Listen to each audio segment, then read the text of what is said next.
she said. Heavy D couldn't say no. This wasn't just a gig. It was history, legacy, a chance to remind the world who he was and what he'd meant to hip-hop. He stepped on that stage, 44 years old, heavier than he'd ever been, sweating under the lights, breathing hard but smiling. The crowd roared. For those few minutes, Heavy D was back, the overweight lover, the king of crossover, the man who made hip-hop feel like joy. When he finished, the applause was deafening. But his body wasn't what it used to be. The performance took everything out of him. Backstage, he caught his breath, posed for photos, hugged old friends.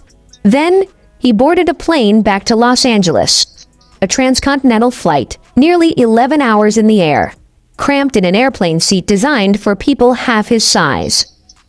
For hours, Heavy D sat immobile, his legs pressed against the seat in front of him.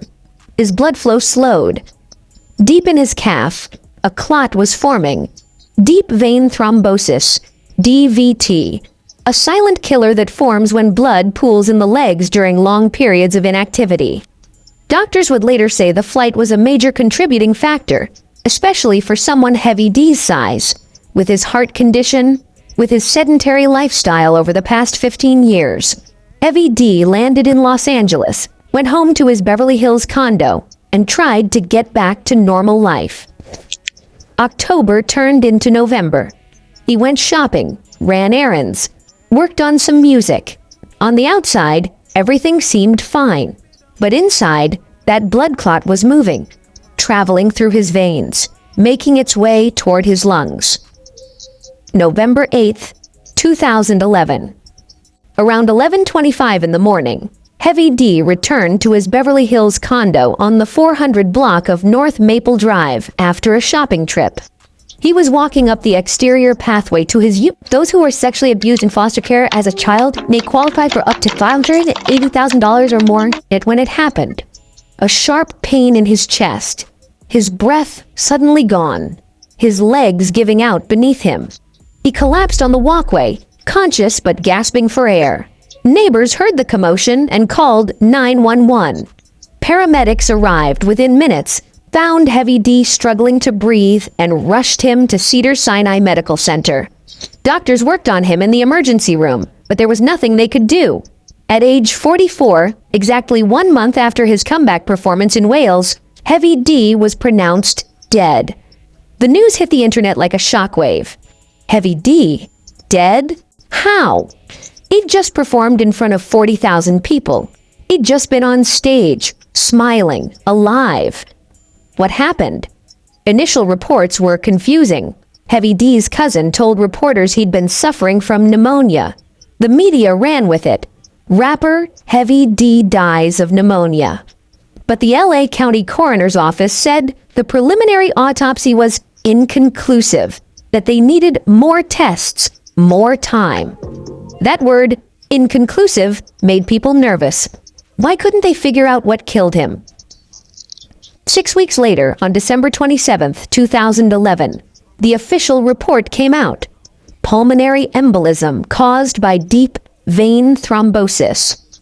In plain English, a blood clot had formed in Heavy D's leg, traveled to his lung, and blocked the artery that supplied oxygen to his heart. Contributing factors: heart disease, obesity, and the recent transcontinental flight from Wales. The toxicology report showed no drugs, no alcohol, just cough syrup in his system. The coroner ruled it natural causes. Case closed. But the streets didn't buy it. The internet didn't buy it. Something felt off. Heavy D was 44. He'd just made a comeback. He had projects in the works. And now he was dead from a blood clot? People started asking questions. Why did the cousin say pneumonia if it was a pulmonary embolism? Why did it take 6 weeks to get the autopsy results? Why did Heavy D collapse outside his condo instead of inside? Was someone with him? Who benefits from Heavy D being gone? Then the conspiracy theories started. YouTube videos with ominous titles. Heavy D's death wasn't just tragic. It was planned. Why everyone thinks Diddy killed Heavy D. Comment sections flooded with speculation. poisoning, life insurance scams, industry hit jobs. And then came the pattern that people couldn't ignore. Heavy D died in 2011. Kim Porter, Diddy's ex-girlfriend and Andre Harrell's former personal assistant at Uptown Records, died in 2018 with pneumonia-like symptoms. Andre Harrell, the man who founded Uptown Records and gave both Heavy D and Diddy their starts, died in 2020 of heart failure. 3 people, 3 deaths, all connected to Uptown Records, all gone within 9 years, and the only major figure from Uptown's original lineup still standing. Sean Diddy Combs. In 2022, singer Jaguar Wright, a controversial figure known for making explosive, often unverified allegations about the music industry, went public with a theory that would go viral. She claimed that Heavy D, Andre Harrell, and Kim Porter were all writing tell-all books about the music industry before they died. Uptown Records started with 5 people: Andre Harrell, Al B. Sure, Heavy D, and Puffy, and Kim was the longest-working employee. Wright said in an interview, "Kim is dead, Heavy D is dead, Andre Harrell is dead. The only 2 left are Puffy and Al almost died. Isn't that interesting?" She went further. "They were all writing tell-all books. Has Puffy ever been in a coma? Has anything happened to him? He must be the luckiest mother heir because it seems like everybody that worked at Uptown Records from the very beginning are gone." Wright has a history of making unsubstantiated claims and has faced legal and mental health challenges, so her credibility is questioned. But her words resonated because they fed into a narrative people already believed. That Diddy's rise to power came at a cost.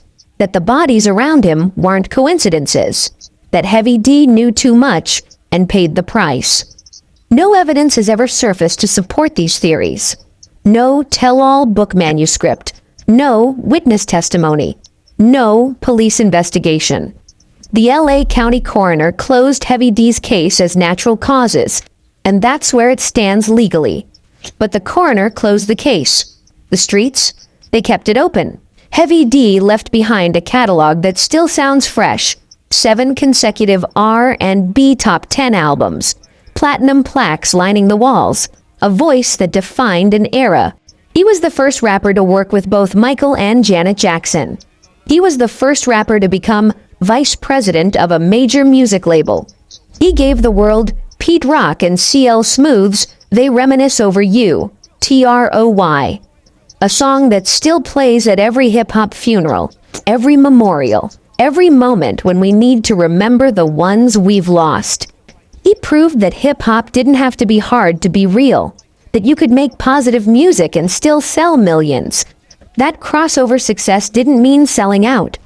Every rapper who's ever worked with a pop star, every artist who's made clean music and stayed authentic, every executive who came up from the streets, they're all walking a path Heavy D paved. But his legacy is now tangled up in something darker. The Uptown curse, the conspiracy theories, the pattern of deaths that people can't ignore. Heavy D in 2011, Kim Porter in 2018, Andre Harrell in 2020. All natural causes according to official reports. All tragic coincidences according to the law. But in a culture that's seen too many suspicious deaths, too many closed cases, too many unanswered questions, people stopped believing in coincidences.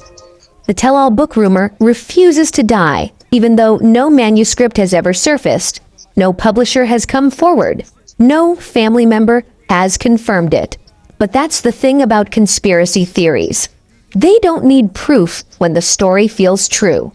And for a lot of people, the idea that Heavy D knew too much, that he was ready to talk, that someone silenced him before he could, that story feels more real than a blood clot from a long flight. Maybe Heavy D did have secrets. Maybe he didn't. Maybe he was just a 44-year-old man with heart disease and obesity who took a long flight and paid the ultimate price. Maybe the only conspiracy is the one we create when we can't accept that sometimes good people die for no reason at all. But here's what we know for sure. Heavy D gave Diddy his first shot in the music industry. He gave hip-hop a blueprint for crossover success.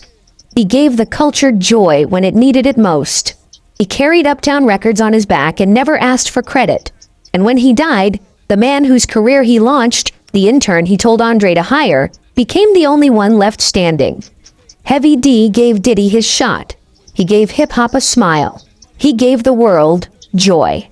And on November 8th, 2011, exactly 1 month after his comeback, he collapsed and died at 44. The coroner called it natural causes. But in a business where everyone who knew the secrets is now gone, nothing about Heavy D's death feels natural at all.